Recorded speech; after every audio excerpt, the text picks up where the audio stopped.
Let's talk interest rates now, but let's talk about it in the context of a looming election. Joining me now is political strategist Yaron Finkelstein. So good to see you. You served as an advisor, of course, during Scott Morrison's prime ministership. So you've seen an election strategy or two. This has got to be the best news for Labor in a long time, right? It is and it isn't. You've got to give Jim Chalmers points for talking it up, but it's very different to what might be described as a technical bit of good news.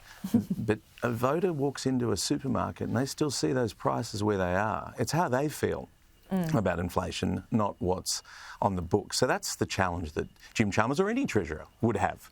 If people think that they're still paying a lot, and more than they did a year ago and 2 years, then that's the challenge he has. It's one of perceptions. It's what voters think inflation's doing to their hip pocket, not what the technical expressions are of whether we're beating it or not. Yeah, and if they get a rate cut and the banks follow through, whether they see a reduction in their mortgage payments every month before the next election. But what would the Prime Minister and his office be strategising at the moment, Yaron? Because we are getting, there's only a few dates in which he can call the election, in which the election can be on, because you've got to take out things like Easter, Anzac Day, the WA election to keep into consideration, and if they even want to go to a budget.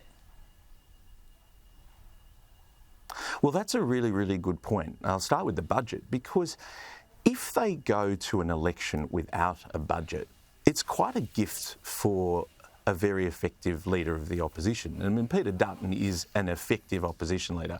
Can you imagine the rhetorical points he would make about what the government is hiding if they haven't presented a budget to the Australian people? It's not just about what the numbers are and whether there's what the debt numbers are. It would be about what's not being told. What taxes has he got planned?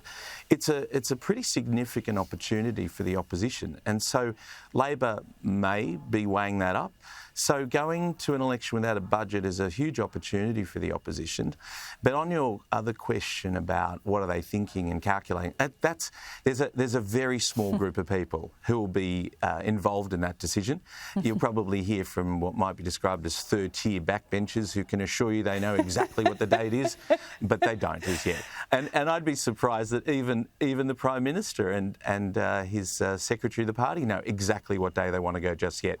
They'll have a few options. There aren't many, you're right, but they're not sharing it with everyone. So if you're hearing scuttlebutt, it's from people who have no idea at this stage of what the actual date is. That's right.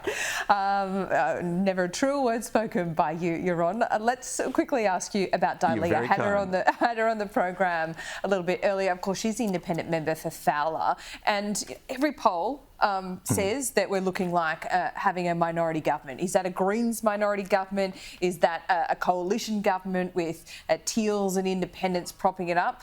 That's if they can't get there in their own right. It was really interesting to hear from Dalia this morning. I asked her whether she'd be, comfortable with backing Labor if it was a Greens-Labor government, and she said, "No, I'm not sure about that." How potent is that message for the opposition in arguing against voting for Labor if there's that Greens minority risk?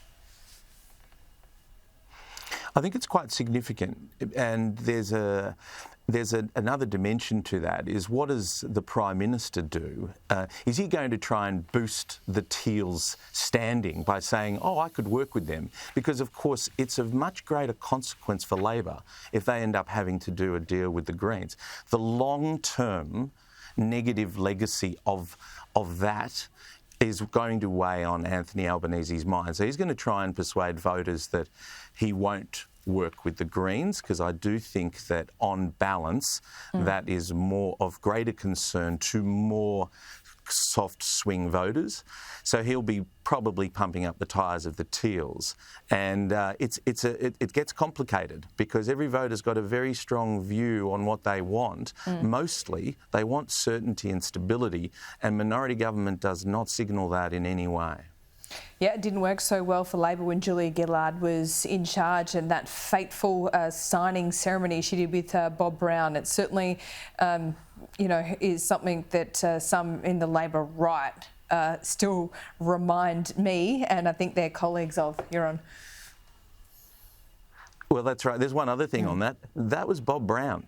Bob Brown and the Greens then were a very different political party in many ways. So hardheads in Labor know that they'd be dealing with a very different Greens party if they were in minority government with them. Yeah, they certainly are. Yaron, great to talk to you. We'll see you next week. Pleasure.